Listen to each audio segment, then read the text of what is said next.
చవితి శుభాకాంక్షలు. వినాయక చవితి అనగానే చిన్నపిల్లల నుంచి పెద్దవాళ్ల వరకు ఎంతో అంగరంగ వైభవంగా చేసుకుంటారు ఈ పండుగని.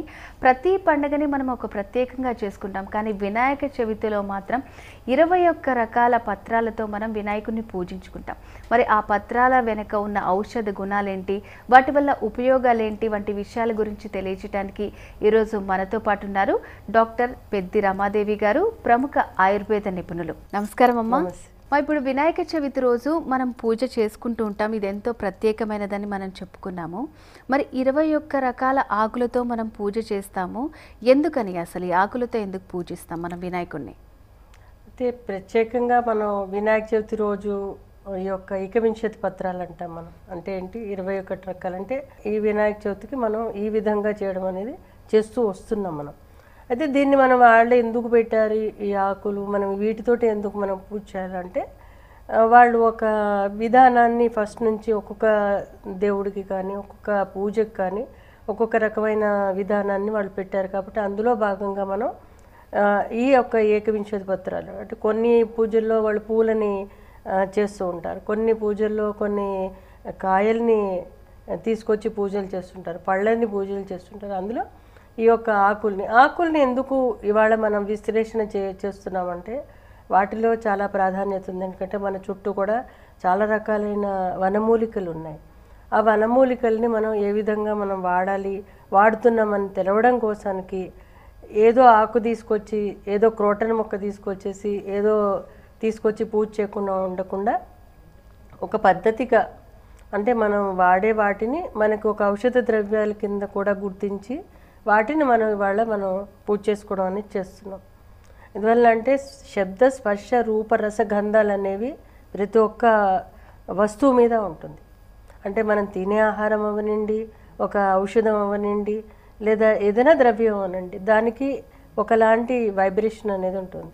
అంటే ఏంటి, వాటిని వినడం ద్వారా మనం ఒకలాంటి బ్రెయిన్కి ఆహ్లాదాన్ని కలిగించుకుంటున్నాం, ఒక పాట కానీ ఏదైనా కానీ. అలాగే ఈ యొక్క ఔషధాలను కూడా, అంటే ఈ యొక్క ఏకవింశతి పత్రాలకు కూడా చాలా ప్రాధాన్యత ఉంది. అంటే వాటిని జస్ట్ మనం చూడడం ద్వారా కూడా మనకి ఒకలాంటి ఇమ్మర్షన్ జరుగుతుంది. అంటే ఇప్పుడు మనం ఆ కలర్ ఆఫ్ ది కంటెంట్ చూసినప్పుడు కూడా మనకి మానసికంగా మనకి మంచి జరుగుతుంది. అంటే ప్రతి ఒక్కదానికి ఒక ఇంపార్టెన్స్ ఉంది అది. అందులో ఈ ఏకవింశతి పత్రాలు అనే వాటికి, అంటే వాళ్ళు ఏం చేశారంటే కొన్ని ఫ్రూట్స్ నుంచి వచ్చే ఆకుల్ని కోసుకొచ్చారు, అంటే దానిమ్మ అలాంటివి. అలాగే కొన్ని ఫ్లవర్స్ నుంచి వచ్చే వాటిని కోసుకొచ్చారు, కొన్ని కాయల నుంచి వచ్చేవి, కొన్ని సుగంధ ద్రవ్యాలు కలిగిన ఆకుల్ని తీసుకొచ్చి పూజ చేశారు. కాబట్టి ఇవన్నీ కూడా ఒకలాంటి హెల్త్ బెనిఫిట్స్ కలిగేవి. ఎందుకంటే పూర్వం నుంచి కూడా సమిధులు అనేవి వాడేవాడు. 14 రకాలైన సమిధులు వాడారు. అంటే ఆ సమిధులు అంటే ఏంటి, ఒక యజ్ఞ యాగాలు చేయడానికి కానీ రకరకాలైన కార్యాలు చేయడానికి కానీ వాడేవాళ్ళు. అవన్నీ కూడా ఈ వటవృక్షాల నుంచి సేకరించినవి. అందులో వీటిని కూడా ఒక భాగంగా, అందులో కూడా ఒక 21 పత్రాల్లో ఒక భాగం కూడా పెట్టడం జరిగింది. మనము పూజించేటప్పుడు చాలా రకాల ఆకులు ఉన్నాయి ప్రకృతిలో మనకి పత్రాలు. మరి ఈ 21 పత్రాలలో అంటే అవి ఏ రకాలు ఉంటాయి, ఎన్ని రకాలు ఉంటాయి, ఏవేవి పూజిస్తాము, ఆ 21 రకాల పత్రాల గురించి వివరిస్తారా? ఇప్పుడు మనకి ఏకవింశతి పత్రాలు అంటే ముఖ్యంగా ఫస్ట్ వాళ్ళు ఒక శ్లోకం రూపంలో చెప్పడం జరిగింది. అయితే ప్రథమంగా ఏంటంటే మనకి మాచీపత్రం అని చెప్పారు. మాచీపత్రం అనేది ఏంటంటే దవనము అంటాం మనం. ఈ దవనం అంటే సుగంధ ద్రవ్యం. ఇది ఇందులో వచ్చేది ఈ యొక్క పత్రం ఏదైతే ఉందో దానికి మనకి మానసికంగా డిప్రెషన్ లాంటి సమస్యలు రాకుండా ఉండడానికి, జీర్ణ సమస్యలు రాకుండా ఉండడానికి, అలాగే కడుపులో ఇబ్బంది పెడుతూ ఉంటుంది కొంతమందికి, అలాంటి వాటికి మాచిపత్రం అనేది ఇస్తూ ఉంటాం మేము. అంటే నేను ఒక వైద్యురాలిగా వాటిని విశ్లేషించి చెప్తున్నాను. అంటే వీళ్ళు ఎందుకు పూజ చేస్తున్నారు అంటే, పూజ చేసిన దానికి బెనిఫిట్ ఏంటి అన్నది మనకు తెలవాలి కదా, ఏదో మనం వేగ్గా చేయలేం కదా, అలాగనమాట. నెక్స్ట్ వచ్చేసి బృహతి పత్రం.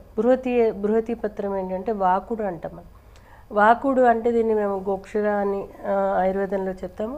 అది సోలనేసే ఫ్యామిలీ. అంటే ఇక్కడ కొన్ని ప్రత్యేకంగా తీసుకోవడానికి ఒక అర్థం ఏంటంటే, ఈ కాలంలో వచ్చే జలుబు, దగ్గులు, ఆయాసాలు ఇలాంటివి కూడా తగ్గించడానికి ఈ బృహతి పత్రం అనేది ఉపయోగపడుతుంది. చాలా ఇందులో చెప్పే ఈ లిస్ట్ ఆఫ్ డ్రగ్స్ 21 ఉన్నాయో అందులో ఆల్మోస్ట్ ఒక 30 to 40% రెస్పిరేటరీ ప్రాబ్లమ్స్ తగ్గించడానికి హెల్ప్ చేస్తున్నాయి. నెక్స్ట్ వచ్చేసి బిల్వపత్రం.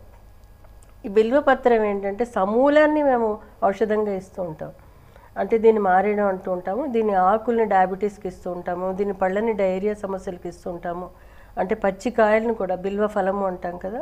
సో వీటిని ఈ విధంగా మనం పౌడర్గా చేసి కానీ లేకపోతే కషాయంగా చేసి కానీ వేళ్ళను కూడా ఈ బిల్వం యొక్క సమూలాన్ని అంటే చెట్లు, బెరడు, ఆకులు, పళ్ళు అన్ని సమస్తం వాడతాం. ఇది ఎక్కువ ఎట్లండి యాంటీ ఇన్ఫ్లమేటరీ. ఈ మధ్య పరిశోధనల ద్వారా తెలిసింది ఏంటంటే బిల్వలో highest amount of anti oxidants ఉంటాయి, యాంటీ ఇన్ఫ్లమేటరీ ప్రాపర్టీస్ ఉంటాయి, యాంటీ క్యాన్సరస్ ప్రాపర్టీస్ ఉంటాయి. సో ఈ విధంగా బిల్వం అనేది మనం పూజ చేయడమే కానీ దాని ద్రవ్యాన్ని తెలుసుకోవడం కూడా తప్పనిసరి మనకి. ఎందుకంటే రోజువారీ దొరికే ఔషధము ఆహారం కాబట్టి మనం ఏదైనా అవసరానికి దాన్ని తినడం ద్వారా వాడడం ద్వారా ఏ విధమైన ఇబ్బంది ఉండదు.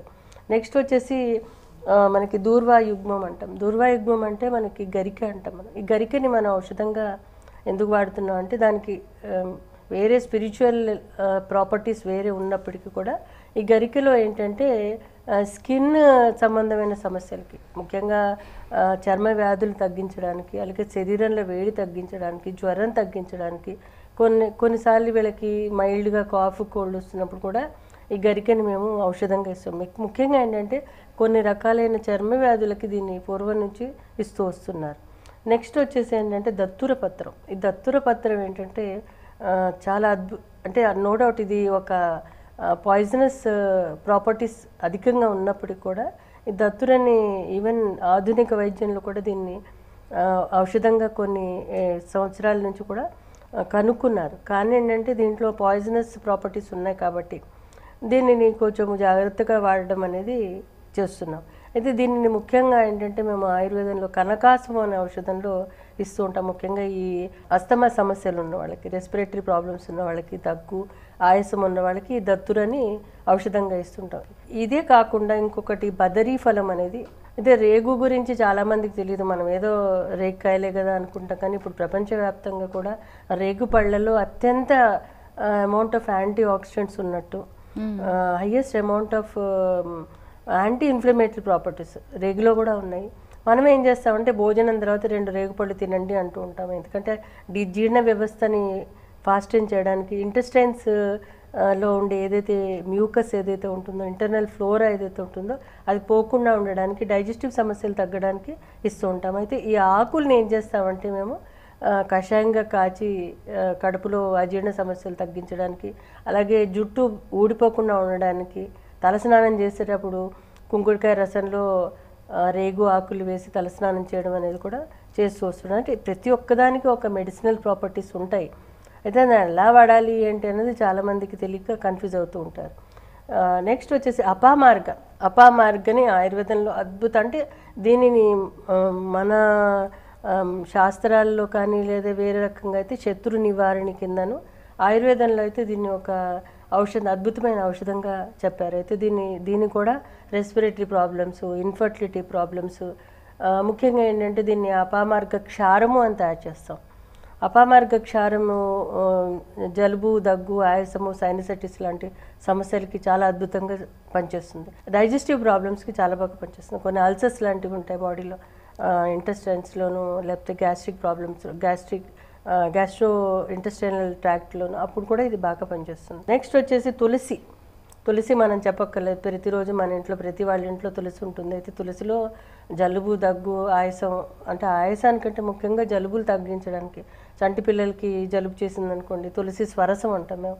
తులసి ఆకుని దంచేసి ఆ రసం తీసి ఒక చెంచాడు తేనెతో కలిపిస్తే ఏ విధమైన హాని ఉంటుంది. ఈ మధ్య కనుక్కుంది ఏంటంటే అది క్యాన్సర్ని కూడా తగ్గించే గుణం ఉన్నట్టుగా తెలుస్తుంది తులసిలో. ప్రతిరోజు మనం తులసి తీసుకున్న ఏ విధమైన హాని ఉండదు. 2-3 ఆకులు తులసి నమిలేసినా కానీ అది డైజెస్టివ్ సిస్టమ్ కూడా చక్కగా పనిచేస్తుంది, అరుగుదలకు కూడా హెల్ప్ చేస్తుంది, ఆహారం మనకి తొందరగా అరగడానికి సహాయపడుతుంది. నెక్స్ట్ వచ్చేసి ఏంటంటే చూతపత్రం అంటాం. చూతపత్రం అంటే మామిడి. ఈ మామిడి కూడా ఆకుల్ని మనం ఔషధంగా ఇస్తూ ఉంటాం. అంటే నోటి దుర్వాసన తగ్గించడానికి, చిగుళ్ళ సమస్యలు తగ్గించడానికి, పళ్ళు ఊగుతూ ఉంటాయి. ఈ మధ్యకాలం చాలామందికి పళ్ళ సమస్యలు వస్తున్నాయి. సో ఈ అన్ని రకాలైన టూత్ పేస్ట్లు వాడేస్తున్నారు, రంగురంగుల టూత్ పేస్ట్లు. వాటి బదులు ఈ యొక్క మామిడి కాడలతోటి పళ్ళు తోముకుంటే కనుక ఎన్ని సంవత్సరాలకైనా కానీ పళ్ళు ఊడకుండా ఉంటాయి, ఆ పైన ఎనామిల్ అనేది పోకుండా ఉంటుంది. నెక్స్ట్ వచ్చేసి కరవీరపత్రం. కరవీరపత్రం అనేసరికి మనకి గన్నేరు కనిపిస్తుంది, గన్నేరుని కరవీరపత్రం అంటారు. అయితే ఈ గన్నేరు చెట్టు చాలా పాయిజనస్, అది టాక్సిక్ మెటీరియలే. దాన్ని కూడా దీర్ఘకాలిక చర్మ సమస్యలకి దీన్ని వాడుతుంటాము. ఆయుర్వేదంలో మేము కుష్టు వ్యాధులు అంటూ ఉంటాము. అంటే అదే కొన్ని వైద్యానికి లొంగని వాటిని, శరీరాన్ని తినేసే వాటిని కుష్టు కింద చెప్పాము. కుష్టు అంటే లెప్రసీ కాదు, కుష్టు వ్యాధుల్లో కొన్ని కుష్టు వ్యాధులు, ఆ కుష్టు వ్యాధులకి దీన్ని గన్నేరుని ఇస్తూ ఉంటాము. స్పర్శతోటి మనకి దానిలో బెనిఫిట్స్, హెల్త్ బెనిఫిట్స్ వస్తాయన్నది కూడా ఉంది. నెక్స్ట్ వచ్చేసి విష్ణుక్రాంతం అంటాం. విష్ణుక్రాంతం అనేది ఒక సన్ఫ్లవర్ విష్ణుక్రాంతము. దాని ఆకులు మెడిసినల్ ప్రాపర్టీస్ ఏంటంటే ఆల్ఫా లినోలిక్ యాసిడ్స్ అలాంటివి ఉంటాయి దాంట్లో. దాని హెల్త్ బెనిఫిట్స్ ఏంటంటే మళ్ళీ అది బీటా కెరోటిన్స్తో పాటు మనకి అంటే జస్ట్ లైక్ ఈరోజు మనం ఏదైతే సన్ఫ్లవర్ సీడ్స్ ఎలా తీసుకుంటున్నామో ఆకును కూడా వాళ్ళు, కానీ వేరే రకంగా చూస్తే కనుక శంఖపుష్పి కింద విష్ణుక్రాంతాన్ని తీసుకొచ్చారు. శంఖపుష్పి అనేది మేధ్యం, మన మెదడు యాక్షన్స్ని కంట్రోల్ చేసేందుకు, మేధస్సు పెరగడానికి, మెమరీ పవర్ పెరగడానికి, డైజెస్టివ్ సిస్టమ్ మీద, అలాగే మళ్ళీ రెస్పిరేటరీ సిస్టమ్ మీద కూడా ఇది పనిచేస్తూ ఉంటుంది. నెక్స్ట్ వచ్చేసి దాడిమ చెట్టు అంటే దానిమ్మ సమూలాన్ని మేము ఔషధం కింద ఇస్తూ ఉంటాం. అంటే ఇప్పుడు ఈ కరోనా టైంలో చాలామంది దాడిమ్మ తినండి, దాడిమ్మ తీసుకునండి. దాడిమ్మలో ప్రత్యేకంగా ఏంటంటే యాంటీ ఇన్ఫ్లమేటరీ ప్రాపర్టీస్ ఉంటాయి. ప్రతి ఒక్క పార్ట్, దాడిమ్మ కొమ్మ తీసుకోండి, దాడిమ్మ ఆకు తీసుకోండి, దాడిమ్మ తొక్క, అది కూడా మనకి highest amount of anti inflammatory properties ఉంటాయి. అందులో ముఖ్యంగా ఏంటంటే ఆకుల్లో ఏంటంటే కషాయ ప్రాపర్టీస్ ఎక్కువగా ఉంటాయి. కాబట్టి ఇది మనకి ఇన్ఫెక్షన్స్ అవి రాకుండా ఉండడానికి.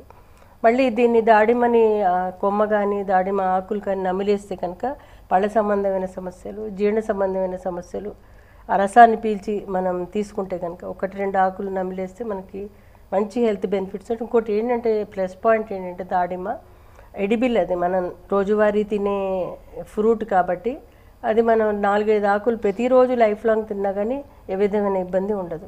నెక్స్ట్ వచ్చేసి మీకు దేవదారు అంటే మనకి పైన్ ట్రీ అంటాం మనం. దీనిని మేజర్గా యూజ్ చేసేది ఏంటంటే గర్భాశయ సమస్యలు, ఎక్కువ రక్త ప్రసరణము, అలాగే ఎక్కువ బ్లీడింగ్ సమస్యలు ఉన్న వాళ్ళకి దీనిని ఈ మధ్య పైన్ ట్రీ ఎక్స్ట్రాక్ట్ అని కూడా ఇస్తున్నారు. అంటే దీన్ని రీసెర్చ్ చేయడం జరిగింది, ఆధునికంగా రీసెర్చ్ చేశారు మన వాళ్ళు. దేవదారు నుంచి తీసిన నూనె, దానిని కూడా మేము ఔషధంగా కూడా ఇస్తూ ఉంటాం. దీనిని మేము ఎక్స్ట్రాక్ట్స్ కిందకి ఇచ్చినప్పుడు ఏంటంటే ఈ యొక్క డిజార్డర్స్ ఏవైతే ఉన్నాయో, గ్యాస్ట్రిక్ డిజార్డర్స్ కానీ, లేదా అంటే ఇన్ఫ్లమేటరీ డిజార్డర్స్ కానీ ఏవో ఉంటాయి శరీరంలో వచ్చే రకరకాల సమస్యలు, వాటికి ఇది బెస్ట్ డ్రగ్ కింద కూడా ప్రూవ్ అయింది ఈ మధ్యకాలం. నెక్స్ట్ వచ్చేసి మరువక పత్రం. మరువం అంటే మనకి అందరికీ తెలుసు, అది ఒక స్మాల్ క్రీపర్, అది సుగంధ ద్రవ్యం అది. అయితే ఈ మరువక పత్రాన్ని మేము ఔషధంగా ఇస్తూ ఉంటాం. మరువక పత్రాన్ని ఏంటంటే ఇవాళ అరోమాటిక్ ఎక్స్ట్రాక్ట్స్, పూర్వమే మన వాళ్ళు డిస్టిలేషన్ ద్వారా ఈ యొక్క ఎక్స్ట్రాక్ట్స్ ప్లాంట్స్ నుంచి తీసి ఇచ్చేవాళ్ళు. అయితే ఈ మరువాన్ని మేము నూనెలో మిగతా ఔషధ ద్రవ్యాల్లో కలిపి, కొంతమందికి తలనొప్పులు లాంటివి వస్తూ ఉంటాయి, కొంతమందికి అలసట లాంటిది ఉంటూ ఉంటుంది, కొంతమందికి స్ట్రెస్ లెవెల్స్ ఎక్కువ ఉంటాయి. అలాంటి వాళ్ళకి ఈ మరువాన్ని నూనెలా తయారు చేసి కూడా ఇస్తూ ఉంటాం. ఇంకొక ద్రవ్యం ఏంటంటే సింధువార పత్రం అంటే వావిలాకు. ఈ వావిలాకుని మేము ఔషధంగా ఇస్తుంటాం. ఇందులో నల్లవావిలి, తెల్లవావిలి అని రకరకాలు ఉంటాయి. ఊళ్ళల్లో ఏం చేస్తారంటే ఒళ్ళు నొప్పులు వచ్చినప్పుడు, అలాగే మోకాళ్ళ నొప్పులు వచ్చినప్పుడు వావిలాకుని అక్కడ పట్టు కింద కట్టడమా, లేదా అంటే సూతికలు అంటాం, అంటే అప్పుడే డెలివరీ అయిన వాళ్ళకి వేడి నీళ్ళలో వావిలాకులు వేసి స్నానం చేస్తుంటారు. అంటే దీంట్లో గుణం ఏంటంటే ఎనాల్జెసిక్ ఎఫెక్ట్, అంటే పెయిన్ కిల్లర్ లాగా పనిచేస్తుంది అనమాట, ఎక్స్టర్నల్ పెయిన్ కిల్లర్. అందువల్ల ఈ వావిలాకు నూనెని మేము నిర్గుండి తైలం అని వాడుతూ ఉంటాం. ఈ తైలాన్ని ఎక్స్టర్నల్గా ఇవ్వడం అనేది చేస్తూ వస్తున్నాం. ఇంకొకటి వచ్చేసి జాజీ పత్రానికి ఇంకా తిరుగులేదు. దీనికి చక్కటి ఔషధమే కాదు, దీని నుంచి తీసిన నూనెని మేము చాలా సెన్సిటివ్గా ఉంటుంది స్కిన్ చాలామందికి. అలాంటప్పుడు ఈ జాజీ ఆకుల నుంచి జాజి పూల నుంచి చేసిన నూనె ఏదైతే ఉందో అది మేము ఎక్స్టర్నల్ దాన్ని జాత్యాది తైలం అని కూడా అంటూ ఉంటాము. అది తయారు చేసి పేషెంట్లకి ఇస్తూ ఉంటాం. ఇంకొకటి వచ్చి షమ్మిపత్రం. ఈ షమ్మిపత్రం అంటే జమ్మి అంటాం మనం. అయితే ఈ జమ్మి ఆకులు ఎక్స్టర్నల్గా ఎపిలైటస్ అంటాం. అంటే కొంతమందికి ఎక్స్ట్రాగా హెయిర్ గ్రో అవుతున్నప్పుడు ఆ జమ్మి ఆకుల్ని కచ్చపచ్చగా దంచి పైన పూత కింద ఇస్తూ ఉంటాం. అదేవిధంగా జమ్మిని చాలా కొంచెం ఒక 3-4 ఆకులు చొప్పున తీసుకోవడం, నోటి ద్వారా తీసుకోవడం ద్వారా గ్యాస్ట్రిక్ ప్రాబ్లమ్స్, కడుపులో నులి పురుగులు రావడము ఇలాంటి సమస్యలు కూడా తగ్గుతాయి. ఇంకోటి అశ్వత్థ పత్రం, చాలా పవిత్రమైన రావి చెట్టు. ఇది చాలా పవిత్రమైన వృక్షం. అయితే అశ్వత్థానికి పంచవల్కలాలు అనేవి మేము ఔషధంలో ఇస్తూ ఉంటాం. పంచవల్కలాలు అశ్వత్థ, ఊదుంబర అంటే 5 రకాలైన ఏవైతే బార్క్స్ ఏవైతే ఉంటాయో ఆ యొక్క చెట్టు మాను నుంచి చేసిన ఏదైతే ఉంటుందో చెక్క, ఆ చెక్క నుంచి మేము కషాయం కాచి దాన్ని బయట కొన్ని రకాలైన పుళ్ళు, అసలు మానని పుళ్ళు ఉంటాయి, గ్యాంగ్రీన్ లాంటి సమస్యలకి ఈ యొక్క పంచవల్కలాలు అంటే ఈ అశ్వత్థ చెట్టు యొక్క కొమ్మ లేదా అంటే ఆ బెరడు యొక్క కషాయాన్ని కడుగుతూ ఉంటే కనుక చాలా త్వరగా అంటే దీంట్లో highest amount of anti inflammatory properties ఉంటాయి, యాంటీ క్యాన్సరస్ ప్రాపర్టీస్ ఉంటాయి, యాంటీ ఆక్సిడెంట్స్ హైగా ఉంటాయి. దీంట్లో వచ్చే రావి పళ్ళ నుంచి ఏవైతే పాలు వస్తాయో, కాయల నుంచి వచ్చే పాలు, ఆ పాలని చర్మ వ్యాధులకి, కాళ్ళ పగుళ్ళకి, కొంతమందికి మచ్చలు పడిపోతూ ఉంటాయి, అలాంటి వాటి కూడా ఎక్స్టర్నల్గా చాలా సేఫ్. ఇది ఎవరైనా వాడుకోవచ్చు. ఇది అలాగే దీని పూలని కొంతమందికి వంధ్యత్వ దోషాలు అంటే పిల్లలు పుట్టని వాళ్ళకి ఒక పద్ధతిగా మేము ఇస్తూ ఉంటాం. నెక్స్ట్ వచ్చేసి అర్జున. హార్ట్ ఈరోజు బోల్డ్ రకాలైన మందులు బయట నుంచి రకరకాలైన వాడుతున్నారు. ఈరోజు ప్రతి ఒక్క ఆల్టర్నేట్ కేసు ఏదో ఒక హార్ట్ సమస్య వస్తుంది. ఎందుకంటే అంటే బీపీ ఏవో వస్తున్నాయి. అయితే దీనికి అర్జునకి బెస్ట్ ప్రాపర్టీ ఏంటంటే హార్ట్ టానిక్ అనమాట. అందువల్ల మేము అర్జున అరిష్టం అని, అర్జునాది క్వాదం అని, అర్జునాది ఆసం అని రకరకాలు ఇస్తుంటుంది. ఇప్పుడు 2-3 వేల సంవత్సరాల క్రితమే అర్జున్ అని ఒక ఔషధం కింద మద్ది చెట్టు అంటాం మనం. సో దీన్ని ఎక్స్టర్నల్గా స్కిన్ కిందకి, స్కిన్ ఇన్ఫెక్షన్స్కి, పుళ్ళు వాటికి కూడా ఇస్తూ ఉంటాము. అలాగే ఇది ఇంటర్నల్గా హార్ట్ టానిక్ కిందను, హార్ట్కి ఇన్ఫ్లమేటరీ చేంజెస్ వచ్చిన వాళ్ళు దీన్ని ప్రతిరోజు లైఫ్ లాంగ్ తీసుకున్నా కానీ ఏ విధమైన ఇబ్బంది ఉండదు. ఇంకొక పత్రం ఉంది, గణకి పత్రం. అది దాన్ని కామంచి అంటాం మనం. అయితే ఈ యొక్క దీనిని ఆయుర్వేదంలో ఒక ఔషధంగా కూడా చెప్పడం జరిగింది. అయితే ఈ కామంచి యొక్క గుణాలు ఏంటంటే ఇది మళ్ళీ డైజెస్టివ్ సిస్టమ్ మీదను, అలాగే రెస్పిరేటరీ సిస్టమ్ మీదను highest amount of anti oxidants ఉన్నట్టు, యాంటీ ఇన్ఫ్లమేటరీ ప్రాపర్టీస్ ఉన్నట్టు కూడా చెప్పడం జరిగింది. అయితే ఈ కామంచిని చాలామంది ఈవెన్ కూర కింద కూడా వండుకుంటూ ఉంటారు. సో అలా కూడా వండుకోవచ్చు. నెక్స్ట్ వచ్చేసి అర్కం. ఇది అర్కం అనేసరికి ఏంటంటే కెలట్రాపిస్ అంటాం.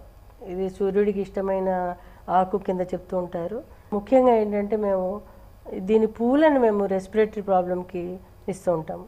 అయితే ఇది మేజర్గా ఏంటంటే జిల్లేడు అని అంటూ ఉంటాం మనం. రెస్పిరేటరీ డిజీజెస్కి చాలా బాగా పనిచేస్తుంది, డైజెస్టివ్ ప్రాబ్లమ్స్కి పనిచేస్తుంది. దీన్ని చాలా తక్కువ మోతాదులో తీసుకోవాల్సి ఉంటుంది. పూలను ముఖ్యంగా మేము జిల్లేడు పూలను మేము ఔషధంగా ఇస్తూ ఉంటాం.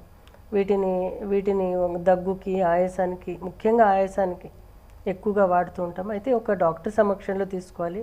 ఇందులో మనం చెప్తున్నాం కదా అనేసి డాక్టర్ చెప్పారు కదా అని వాడడానికి వీల్లేదు. ఎందుకంటే ఈ విధంగా మేము ఇస్తున్నాం అని చెప్తున్నాం, అంతేకాని మీరు వాడకూడదు. అంటే ఇందులో మనకి తెలిసినవి కొన్ని ఉన్నాయి. అంటే సైంటిఫికల్గా మనం మాట్లాడుకున్నట్టయితే రకరకాలుగా మనకి ప్రతి ఒక్కటి ఉపయోగపడుతుంది. దాంట్లో కొన్ని మనం వాడకూడనివి కూడా ఉన్నాయి. సో అంటే ఇప్పుడు మామిడి కానివ్వండి, దానిమ్మ, అలాగే రేగాకులు, వీటి వల్ల ఇన్ని ఉపయోగాలు ఉన్నాయా అని మీరు చెప్పిన తర్వాతే అర్థమవుతుంది. సో మరి మనం పూజించుకునేటప్పుడు ఆ వాసనలు అవన్నీ కూడా తీసుకుంటూ ఉంటాం. తర్వాత కొన్ని రోజులు అయిపోయాక మనం వినాయకుడిని తప్పనిసరిగా నిమజ్జనం చేసుకుంటాం. సో అప్పుడు నీళ్ళల్లో కూడా వేసేస్తూ ఉంటాం కదా, దానివల్ల ఏమన్నా అవుతుందంటారా? అంటే నీళ్ళల్లో చాలామంది రకరకాలుగా చెప్తున్నారు. నీళ్ళల్లో వేస్తే అది ప్యూరిఫై అవుతుంది, ఏవో అవుతుంది, కానీ అలాంటిది ఏమి ఉండదు. ఎందుకంటే మీరు దీంట్లో ఈ మెడిసినల్ ప్రాపర్టీస్ ఉన్నాయి, అయిపోయింది అంతే. దీనిని మళ్ళీ మీరు తీసుకెళ్ళిపోయి 11వ రోజు తీసుకెళ్తే ఆ పాటికల్లా ఈ చెట్టులో ఉండే మైక్రోబ్స్ యాడ్ అవుతాయి, దాంట్లో ఫంగస్ యాడ్ అవుతుంది. సో దాన్ని మళ్ళీ మీరు నీళ్ళల్లో వేసినప్పుడు అది ఉపయోగం లేదు. అది మన భారతీయ సాంప్రదాయం ప్రకారం వినాయక చవితి అంటే అసలు చిన్న పిల్లల నుంచి పెద్దవాళ్ళ వరకు చాలా గ్రాండ్గా జరుపుకునే ఫెస్టివల్ ఇది. సో ప్రతి కాలనీలో కానివ్వండి, మనం వీధిలో చూసుకుంటే వినాయకుడిని పెట్టుకొని చాలా అంగరంగ వైభవంగా చేసుకుంటూ ఉంటారు. సో ఆయుర్వేద నిపుణురాలుగా మీరు ఇచ్చే సూచన ఏంటి? సో ఇప్పుడున్న పరిస్థితుల్లో మనం ఏ విధంగా చేసుకోవాలంటారు? ఇప్పుడున్న పరిస్థితులు ఏంటంటే కరోనా దృష్ట్యా అందరూ ఇళ్లలో చేసుకుంటేనే బెస్ట్. వర్షాలు పడుతున్నాయి, అదే మళ్ళీ కంజెషన్ ఎక్కువ పాపులేషన్ ఉన్నందువల్ల, అందుకే మనం ఏం చేయాలంటే మన వరకు మనం ఇంట్లో చేసుకుని దగ్గరలో ఏదైనా పాండ్స్ ఉంటే అక్కడికి వెళ్ళి వేసేయడం ద్వారా మనకి అడావిడి చేసి దాన్ని ఎక్కువ చేసుకుంటే కనుక ఆల్రెడీ కరోనా ఇంకా వేవ్స్ చొప్పున వస్తుంది కాబట్టి దానికి మనం పెంచిన వాళ్ళమే అవుతాం దాన్ని. అలాగే అమ్మ, వినాయక చవితి రోజు ప్రత్యేకంగా తుమ్మికూరతోటి మనం వంటకాన్ని చేస్తూ ఉంటాము. దానివల్ల ఉపయోగాలు ఏంటి? వినాయక చవితికి ఏకవింశతి పత్రాలు, గరిక, అలాగే తుమ్మి, ఈ 3 ప్రధానమైనవి. అన్నీ ఆకులే. అయితే ఇందులో ఈ తుమ్మి కూరకి ప్రాధాన్యత ఏంటంటే ఇది మామూలుగా ఎడిబుల్, మనం లూకాస్ యాస్పెరా అంటాం మేము. దీనికి ఔషధ గుణాలు చాలా ఉన్నాయి. బిసైడ్స్ దట్ ఏంటంటే మన ఇళ్లలో ఫుడ్ కింద, పచ్చడి కిందనో రుచిగా ఉంటుంది. ఏంటంటే సువాసన గల ద్రవ్యం ఇది.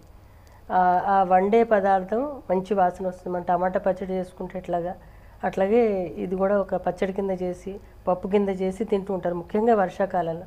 ఎందుకంటే ఇది కడుపులో మనకి నట్టలు లాంటివి, పురుగులు ఏవో మనం తింటూ ఉంటాం సంవత్సరం పొడుగుతారు, లేకపోతే లాస్ట్ 2-3 నెలల నుంచి తిన్నవి ఏమైనా ఉంటే కనుక అది కడుపులో ఆ నట్టలు పోవడానికి, ఆ కడుపులో డీవార్మింగ్ కింద హెల్ప్ చేస్తుంది. అలాగే కొంతమందికి చర్మ వ్యాధులు ఉంటూ ఉంటాయి, అలాగే గ్యాస్ట్రిక్ అరగుదల ఉండదు, గ్యాస్ ఫార్మేషన్ వస్తూ ఉంటుంది. అలాంటి వాటికి తుమ్మికూర సహాయపడుతూ ఉంటుంది.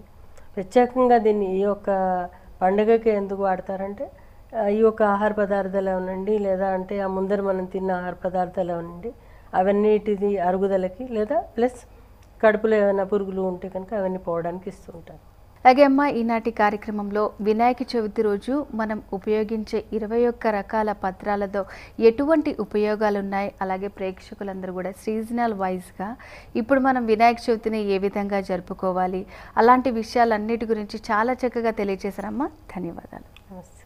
ఇది నాటి వినాయక చవితి సందర్భంగా ప్రత్యేక కార్యక్రమం. మరొకసారి ప్రేక్షకులందరికీ వినాయక చవితి శుభాకాంక్షలు. తిరిగి మరో కార్యక్రమంలో మళ్ళీ కలుసుకుందాం.